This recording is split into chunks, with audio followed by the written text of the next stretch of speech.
Kasi pinaghirapan din namin dito, Sir gawin, baka kopyahin lang din ng minority. I would not like to discuss the defense strategy, particularly because the prosecutors will come from the House of Representatives. Magpinsan po ba si Congressman ko ngayon tsaka si Zaldico?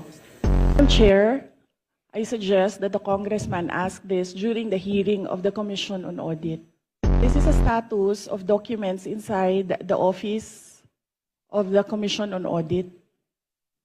So it has to be the Commission on Audit who will answer what is happening to this notice of disallowance. Chair, this is the subject of an impeachment trial, and I would not like to discuss the defense for the impeachment trial.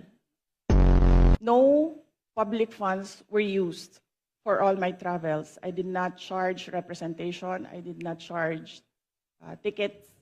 I did not charge per dime for all my travels in the Office of the Vice President. So the Office of the Vice President from 2022, 2023, and 2024 received unmodified opinions from the Commission on Audit. Wala po silang nakitang nawawala. Nawawala po yung papel